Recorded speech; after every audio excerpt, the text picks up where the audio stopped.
Mangli micro finance కేసుకు సంబంధించి రోజుకొక కొత్త ట్విస్ట్ మనం చూస్తూ ఉన్నాం. రమావత్ మధు ఎవరైతే అరెస్ట్ అయ్యారో ఈ కేసులో కీలక సూత్రధారి ఎవరైతే ఉన్నారో అతని దగ్గర క్యాషియర్గా పనిచేసినటువంటి రమేష్ ప్రస్తుతం నాతో ఉన్నాడు. అసలు ఏంటి ఈ స్కామ్కి సంబంధించిన పూర్తి వివరాలు మనం తెలుసుకునే ప్రయత్నం చేద్దాం. స్కామ్ చేసేటప్పుడు వాళ్ళు ఎంత డబ్బులు తీసుకున్నారో, డబ్బులు మొత్తం ఎటుపోయినాయి, ఈయన క్యాషియర్ కదా, సో వచ్చిన డబ్బులు ఎటుపోతున్నాయో ఇతనికి తెలిసే ఉంటుంది. సో మాట్లాడే ప్రయత్నం చేద్దాం. బ్రదర్, అసలు ఏంటి, ఏం జరిగింది, ఎప్పుడు ఈ స్కామ్ బయటకు వచ్చింది, నీకు ఎప్పుడు అనుమానం వచ్చింది? ఇది 2023 నుంచి జరుగుతుంది. 2023, 2024, 2025 ఈ 3 సంవత్సరాలు జరుగుతుంది. ఇప్పుడు ఈ ఫ్రాడ్ అని మాకు తెలిసినప్పుడు అని అంటే జిఎన్ఐ ఆఫీస్ పెట్టిన 3 నెలల తర్వాత మాకు ఈ ఫ్రాడ్ అని మాకు తెలిసింది. అట్లా అంటే ఇప్పుడు క్యాషియర్ కదా నువ్వు, ఎక్కడెక్కడి నుంచో డబ్బులు కలెక్ట్ చేసే బాధ్యత నీకు కూడా ఇచ్చారా? ఎక్కడెక్కడ అని అంటే నేను ఎక్కడికి పోను, నేను ఆఫీస్లోనే ఉంటా. ఆఫీస్లో ఉన్నప్పుడు వాళ్ళు వస్తారు, బయట మధుతోని మాట్లాడుకుంటారు కదా, లోపల బాబు ఉంటాడు, ఆయన పోయి ఇచ్చేయండి అని వాళ్ళు అంటారు. మధు అంటాడు కదా, అక్కడ వచ్చి నా చేతికి డబ్బులు ఇచ్చినప్పుడు నేను అక్కడ లెక్క చేసుకుంటా. మిషన్ ఉంటుంది కదా, మిషన్ల నుంచి నేను లెక్క చేసుకున్న తర్వాత పలాని వ్యక్తి ఇచ్చిండు, పేరు రాసుకుంటా, అన్ని రాసుకుంటా. నాకంటే ఆ బ్యాగ్లో పెట్టినంత వరకు ఎవడెవడు పెట్టిననేది నా కలెక్షన్ అక్కడ ఉండాలి కదా. ఆ క్యాష్ అక్కడ డబ్బులు నేను పెట్టుకున్నప్పుడు అక్కడ నేను అన్ని సీటీలో, ఇప్పుడు పైసలు బిండ ఉంటుంది, దాని మీద సీటీ పెట్టి దానికి రబ్బర్ బ్యాండ్ వేసేస్తా, వాని పేరు రాసి. ఎప్పుడు ఒక 20 లక్షలు 30 లక్షలు అనే ఎప్పుడు అవుతుందో ఆ టయానికి ఒక 600-700 రూపాయలు బ్యాగ్ తెచ్చి, అలా మనం టూరిస్ట్ పోదాం కదా, అలాంటి బ్యాగ్ తెచ్చి అల్ల మొత్తం తీసినప్పుడు అల్ల నుంచి పేరు తీసేస్తా, అన్ని పేరు తీసేసి కలెక్షన్ చేసేసి అల్లి మొత్తం సీసీ కెమెరాలు ఉంటాయి. ఏ ఒక్క రూపాయి కూడా నేను అల్ల నుంచి ఫ్రాడ్ చేయలే. అల్ల నుంచి నేనేం ఎడిపోయాయి బ్రదర్. రమావత్ మధు కూడా తీసుకోపోతాడు, భరత్ చవాన్ 2 సార్లు తీసుకోపోయిండు, వాళ్ళ మేనమావ కూడా తీసుకోపోతాడు, భరత్ చవాన్ కూడా తీసుకోపోతాడు వాళ్ళ నుంచి డబ్బులు. మంగ్లీ తమ్ముడు వచ్చేవాడా? 2 టైం వచ్చిండు. 2 టైం వచ్చి డబ్బులు తీసుకెళ్ళాడా? 70 లక్షలు ఒకసారి, ఇంకోసారి 70 లక్షలు, నా 30 లక్షలు. నువ్వు కూడా 30 లక్షలు కట్టావా? అవి నేను 30 లక్షలు నా సొంతం పైసలు ఇచ్చిన కదా. భరత్ ఈ శివానికి నేను 30 లక్షలు నేను నా సొంతం డబ్బులు ఇచ్చిన ఆయనకి. ఇదే మైక్రో ఫైనాన్స్ లో? ఇది మైక్రో ఫైనాన్స్ అని అప్పుడు పేరేం రాలే, ఇప్పుడు వస్తుంది మైక్రో ఫైనాన్స్ అని. ఏం చెప్పి డబ్బులు తీసుకున్నారు, నువ్వు కూడా ఎందుకు కట్టావు, ఎట్లా కట్టావు? ఇప్పుడు నీకెందుకు రమేష్, నీకు కావాల్సింది డబ్బులు కదా, నీకు కావాల్సింది మిత్తి రావాలి, నువ్వు మంచి నీకు ఎప్పుడు పైసలు కావాలో అప్పుడు నేను ఇచ్చేస్తా, నీకు అన్ని ఎందుకు, నీకు ముందు చెప్తా అని అన్నంగానే నేను కొన్ని కారణాలుగా నమ్మిన. నీకు ఈ బిజినెస్ పెద్ద ఉంటుంది, నీకు నమ్మిస్తా, మంచి చేపిస్తా, నీకు కూడా ముందు నాతో పాటు ఉండు. మధు చెప్పిండు. ఇంత ముందు నుంచి మేము క్లోజ్గా ఉండేటోళ్ళం కదా, కొన్ని కారణాలుగా నీకు చెప్తారా రమేష్, ఇంతలో నువ్వు తొందరపడవు, నేను కూడా ఒకరి దగ్గర నేర్చుకున్నప్పుడు చాలా క్రిటికల్గా నేను నేర్చుకున్నా అని అంటాడు ఆయన ముందల నుంచి. కొన్ని 1 సంవత్సరము 2 సంవత్సరాలు అయిన తర్వాత నేను నీకు కూడా ఒకటి చెప్తారా అని అన్నాడు. అట్లా ఆ విధంగా చెప్పిండు. అంటే ఇప్పుడు ఎక్కడ సిమెంట్ ఫ్యాక్టరీ కానీ, పబ్బు కానీ, మంగ్లీ ఓపెన్ చేస్తుంది, మంగ్లీ రిబ్బన్ కట్ చేస్తుంది, వెనకాలంతా మంగ్లీ నడిపిస్తుంది, ఇవన్నీ ఎప్పుడు తెలిసినాయి మీకు? ఇప్పుడు పోతా ఉంటే వస్తూ ఉంటే మాకు చూపెడతాడు కదా. నేను పలానా ఇప్పుడు వానికి రేంజ్ చేయను, మాకు చూపెట్టాలి. వచ్చినప్పుడు పోయినప్పుడు పలాని అక్కడ నేను 40 లక్షలు ఇచ్చిన, ఇక్కడ ఒక 15 లక్షలు ఇచ్చిన, పలాని అక్కడ ఒక వ్యక్తికి యాక్సిడెంట్ అయితే ఆయనకి నేనే కాపాడినా, అక్కడ నేను ఒక 5,000 ఇచ్చిన, అలా అని మాకు వచ్చి పొగుడుతాడు, మాకు వచ్చి చెప్తాడు. ఆ విధంగా మాకు చెప్పేటాడు. ఈ మాట ఇప్పుడు దాకా ఎవరికి చెప్పలే.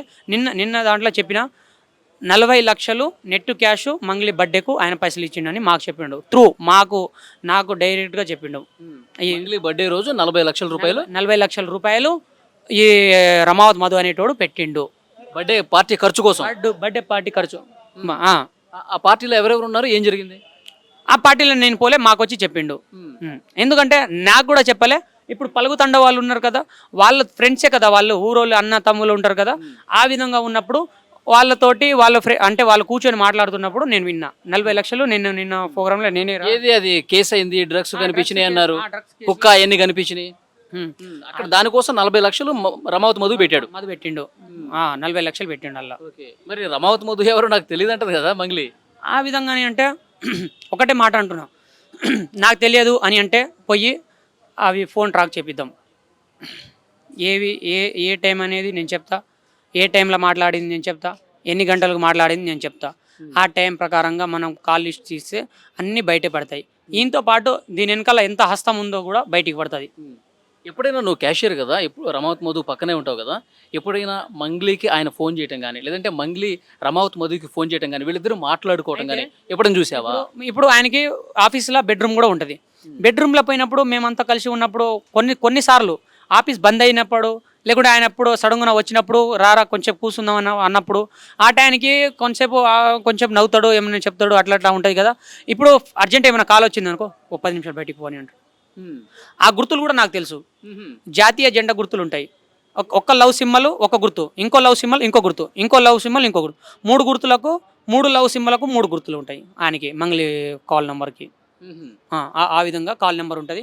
ఆ విధంగా ఆ ట్రాక్ చేస్తే మధుకాడు ఉన్న నెంబర్ నేను ఇస్తా, ఆ టైమింగ్ ఇస్తా, అన్ని ఇస్తా. ఆ టైమింగ్కి అక్కడ టెక్స్ట్ ఆ నెంబర్కి టెస్ట్ చేస్తే బయటికి అన్నీ వస్తాయి, బయటికి నెంబర్లు. ఇప్పుడు మంగ్లీ సిస్టర్ని రమావత్ మధు పెళ్లి చేసుకోవాలి ఆల్రెడీ ఫిక్స్ అయిపోయింది. 100% ఇది 100% మాకు చెప్పింది.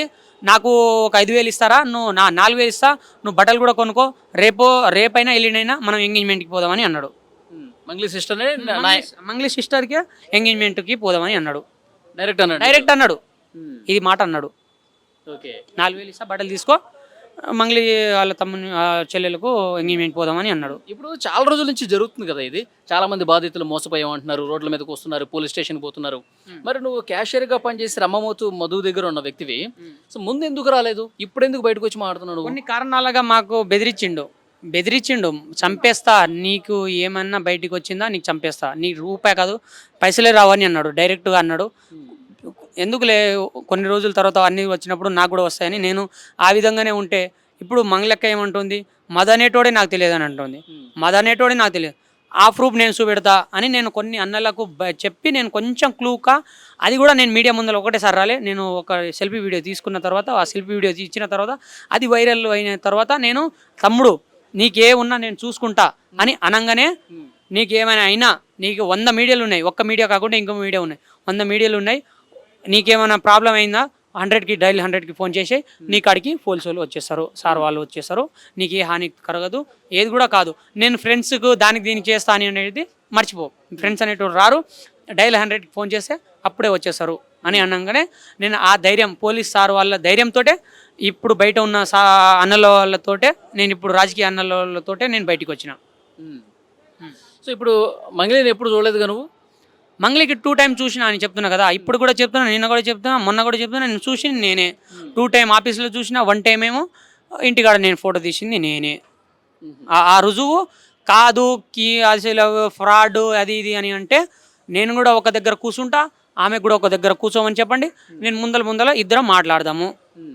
అది రమావత్ మధు ఏం చేస్తుంటాడు మామూలుగా ఈవినింగ్ టైమ్స్లో, మొత్తం ఈ క్యాష్ కలెక్షన్ అంతా అయిపోయిన తర్వాత ఫ్రీ టైంలో? ఇక్కడ ఉండడు కదా, మల్లెపల్లికి ఉండడు కదా, మల్లెపల్లికి వారానికి ఒకసారి ఇట్లా వస్తాడు, కలెక్షన్ అయిన తర్వాత మనకు ఫోన్ చేస్తాడు. ఫోన్ చేసినప్పుడు మనం పలాని వ్యక్తికి ఇస్తున్నా, పలాని భరత్ చవానికి ఇస్తున్నా, పలాని శివ చవానికి ఇస్తున్నా, ఇచ్చేయాలా, ఈ డబ్బులు ఉండాలా అన్నప్పుడు ఆయన చెప్పినాడు, కథం ఆ డబ్బులు ఇచ్చే అనేప్పుడు ఆ బ్యాగ్లో పెట్టిన ఎన్ని కలెక్షన్ అయినాయి ఆ స్లిప్ కూడా నేను రాసుకున్న తర్వాత ఆయనకి ఇన్ని లక్షలు కలెక్షన్ అయిందన్న, పలాని అన్నకి ఇస్తున్నా, ఇలా వద్దా ఇచ్చే అన్నప్పుడు బ్యాగ్ మొత్తం కలెక్షన్ చేసుకోవాలి, భుజం వేసుకోవాలి, వాళ్ళ కార్లో పెట్టాలి.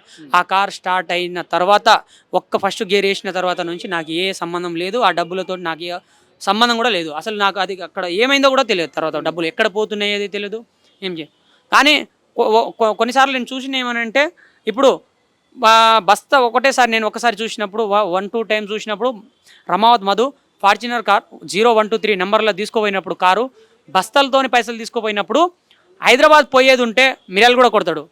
ఆ రోడ్ అదే కదా, మా విష్ణు కాంప్లెక్స్ ఉంది అదే రోడ్డు, హైదరాబాద్ పోయేది ఉంటే మిర్యాల కూడా కొడతాడు, మిర్యాల కూడా పోయేది ఉంటే హైదరాబాద్ కొడతాడు. ఆ విధంగా కన్ఫ్యూజ్ చేసేది మనుషులకు. ఇప్పుడు కస్టమర్లకు ఏమని చెప్పాలా, హైదరాబాద్ పోయినాడు మిర్యాల కూడా చెప్పాలి, మిర్యాల కూడా పోయేటోడికి హైదరాబాద్ చెప్పాలి. బండి ఎటు సైడ్ పోయింది మేము అప్పుడు దాకా చూస్తాం కదా, రోడ్ దాటితే బండి ఇటు సైడ్ పోయిందా ఇటు సైడ్ పోయిందా అని చూస్తాం. ఇటు సైడ్ పోయింది అనుకో మిర్యాల కూడా, ఇటు సైడ్ పోయింది అనుకో హైదరాబాద్. ఎటు సైడ్ బండి పోయిందని నేను ఎప్పుడైనా కస్టమర్ వచ్చిన ఇటు సైడ్ పోయింది మరి మిర్యాల కూడా పోవచ్చు అని మేము అంటాం, ఇటు పోయిందంటే హైదరాబాద్ పోయి, కానీ వాడు రాంగ్ రూట్లో కొడతాడు మళ్ళీ బండి. ఓకే, సో నీ ఫోన్ స్విచ్ ఆఫ్ ఎందుకు పెట్టుకున్నావు నువ్వు ఈ టైంలో? ఇప్పటికీ నాకు చాలా ఫోన్లు వస్తున్నాయి, ఇప్పుడు ఆన్ చేసినా కానీ ఎప్పుడు ఫ్రెష్ మీట్లో కూర్చున్నప్పుడు ఫోన్లు వస్తున్నాయి. ఇప్పుడు కూడా చాలా మీడియా వాళ్ళు ఫోన్ చేస్తున్నారు, డిస్టర్బ్ ఎందుకని. ఇప్పుడు కూడా పోలీసులు ఏదన్నా ఆధారాలు అడిగితే ఇవ్వడానికి సిద్ధమా? నాకాడ ఉన్న ఆధారాలు పెడతా. ఇగో ఇప్పటికీ కూడా 1, 2 ఇగో మెసేజ్లు ఎన్ని వస్తున్నాయి చూడు, అన్ని మెసేజ్లు ఇప్పుడు అన్ని డిస్టర్బ్ అవుతాయి కదా, దానివల్ల ఒక 10 నిమిషాలు ఫోన్ స్విచ్ ఆఫ్ పెడదామని ఫోన్ స్విచ్ ఆఫ్. ఇప్పుడు ఏమైనా బెదిరింపులు వస్తున్నాయా? నువ్వు బయటకు వచ్చి మాట్లాడుతున్నావు కదా. ఇప్పుడు నిన్న మొన్న ఇయ్యాల నుంచి ఏం బెదిరింపు కాల్ వచ్చలేవు. ఇవాళ సాయంత్రం నుంచి వస్తుందేమో, అది కూడా నేను చెప్పలేను. ఇప్పుడు దాకా అయితే ఏం బెదిరింపు కాల్ ఏం రాలే. సో పోలీసులకి నువ్వు ఏం చెప్పదలుచుకున్నావు? ఇన్వెస్టిగేషన్ చేస్తున్నటువంటి పోలీసులకి కెమెరా చూసి చెప్పు, ఏం రిక్వెస్ట్ చేస్తావు పోలీసులకి? నేను పోలీస్ సార్ వాళ్ళకందరికీ ఒకటే మాట అనేది, వీళ్ళ కాడ డబ్బులు ఉన్నాయి, వీళ్ళకు ఏ విధంగా మీకు తెలిసిన విధంగా వీళ్ళ కాడ నుంచి పైసలు తెచ్చి జనాలకు ముట్టేటట్టు ప్రభుత్వానికి కూడా చెప్తున్నా, పోలీస్ సార్లకు కూడా చెప్తున్నా, పెద్ద పెద్ద ఆఫీసర్లకు కూడా చెప్తున్నా. వీళ్ళు తప్పు చేసినారు, మనిషి అనేటోడు ప్రతి ఓడు తప్పు చేస్తాడు, కానీ ఈ తప్పుకు క్షమించి వీళ్ళ కాడ ఉన్న డబ్బులు ఎక్కడైనా పెట్టిరా, మేము ఇప్పుడు ఏమంటలేము, మా డబ్బులు మాకు ఇచ్చేసి మీకు ఇక పాలాభిషేకం కూడా చేస్తాం, మీ ఫోటోలకు పాలాభిషేకం చేస్తాం, మా డబ్బులు మాకు తిరిగి ఇచ్చేయండి. ఇంకోటి ఏమనంటే ఆ జనాలకు పాపం నేను చుట్టుకున్నట్టు అవుతుంది.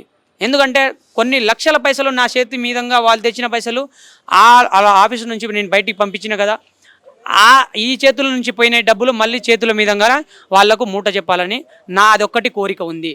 నేను ఎంతసేపు అయినా వాళ్ళకు నేను ముందుకు ఉంటా.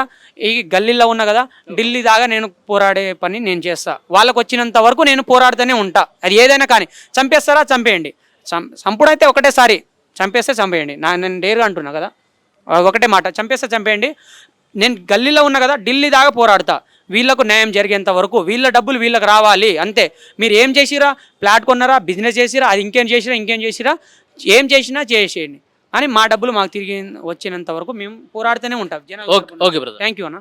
మంగ్లీ మైక్రో ఫైనాన్స్ కేసులో బాధితులు రోజు కూడా వస్తూ ఉన్నారు, మీడియాతో మాట్లాడుతూ ఉన్నారు, న్యాయం చేయడానికి కోరుతూ ఉన్నారు. బ్రదర్ మీ పేరు? నా పేరు వినోద్ నాయక్ అన్న. డే 1 నుంచి ఈ బాధితులు ఎవరైతే ఉన్నారో వాళ్ళ పక్షాన ఈ మీడియా మాకు సపోర్ట్గా ఉండడం వల్ల మేము ఈ మీడియా సమక్షంగా వాళ్ళకు కోరిన సమాచారం ప్రకారం ఎంతమంది బాధితులు ఉన్నారో అంతమంది బాధితులకు న్యాయం జరిగే విధంగా అనేక రకాల ప్రెస్ మీట్లు పెట్టడం జరిగింది. ఆ ప్రెస్ మీట్లోనే భాగంగా ఈరోజు గ్రౌండ్ స్థాయి వరకు మీడియా అనేది తీసుకువెళ్ళడం వల్ల ఈరోజు ప్రెస్ క్లబ్లో ఒక 10 మంది నుంచి 15 మంది బాధితులు వచ్చి వాళ్ళ కష్టాన్ని వెళ్ళబుచ్చుకోవడం జరిగింది. ఈరోజు రమేష్ మాట్లాడుతున్న విషయాల ప్రకారం చూసుకున్నట్టయితే 100కు 100% ఇన్ని రోజులు మంగ్లీ ప్రమేయం ఉందా లేదా అనే సస్పెన్స్లో ఉండే, ఈ రోజు నుంచి 100కు 100% మంగ్లీ ప్రమేయం అనేది ఉందని కూడా స్పష్టంగా తెలుస్తుంది. ఎందుకంటే ఇప్పుడు రమేష్ అనే వ్యక్తి మధు దగ్గర ఒక పిఏగా కావచ్చు, ఒక క్యాషియర్గా కావచ్చు, తన దగ్గర వచ్చిన బాధితులకు ఎవరైతే మనీని అప్పచెప్తారో ఈయన లెక్కలు చూపించి వాళ్ళకి మధుకి ఇవ్వడం కావచ్చు, మధు నుంచి వేరే దగ్గర ఇవ్వడం కావచ్చు. ఇక్కడ శివ చౌహాన్ని కూడా ఇతని పైసలు 50 లక్షలు ఇచ్చారనే ఎవిడెన్స్తో ఆయన మనకు ముందల పెట్టడం జరిగింది. శివ చౌహాన్తో ఆ రోజు దిగిన ఫోటో ఇది, నైట్ టైం దిగిన ఫోటో. మంగ్లీ గారికి దిగమని చెప్తే సెలబ్రిటీ హోదాలో ఉంది కాబట్టి దిగమని ఆయన ఆశపడితే తను ఇలాంటి నైట్ టైంలో దిగకూడదు, ఓన్లీ ప్రోగ్రామ్స్ ఉన్నప్పుడే దిగాలనే విషయాన్ని కూడా రమేష్ మన ముందు చెప్పడం అనేది మీరు చూసే ఉంటారు. కాబట్టి బాధితుల పక్షాన మనం అందరం మీడియా సమక్షం ఈరోజు ఏ పోలీస్ వాళ్ళు నిలబడతలేదు, ఏ ప్రభుత్వం ఈ విషయాన్ని టేకప్ చేస్తలేదు. మీడియా ఒకటే వీళ్ళని ఒక రక్షణగా, ఒక బ్యాక్ బోన్గా ఈరోజు ముందలకు తీసుకురావడం అనేది జరిగింది. గ్రామీణ స్థాయి నుంచి వేలాది సంఖ్యలో ఈరోజు ఎక్కడో 200 కిలోమీటర్ నుంచి ఈరోజు హైదరాబాద్ నడి ఒడ్డున వచ్చి ఈరోజు మీడియా వాళ్ళకు ఈ విషయాన్ని వెళ్ళబుచ్చుకుంటున్నంటే వాళ్ళ బాధలు ఏ విధంగా ఉన్నాయో. ఒక్కొక్కరు 1 లక్షలో 2 లక్షలో కాదు, ఇట మోసపోయింది, వేల సంఖ్యలో కోట్ల సంఖ్యలో వీళ్ళకి నష్టం జరుగుతుంది. కాబట్టి ఈ నష్టాన్ని మీరు ఎంతవరకు వీలైతే అంతవరకు ఈ ప్రభుత్వం చొరవ తీసుకొని వాళ్ళకు న్యాయం జరిగే విధంగా మీరు కోరుకుంటున్నాను. And for more videos, please subscribe to iDream. Please subscribe to iDream. Please subscribe iDream. And please subscribe to iDream. For more videos, subscribe to iDream. please like, share and subscribe to the channel. Congratulations, iDream. Subscribe to iDream. Subscribe to iDream. So subscribe to iDream Media. iDream team andarki huge congratulations. Please subscribe iDream Media. Please subscribe to iDream. Subscribe iDream. Please subscribe to iDream.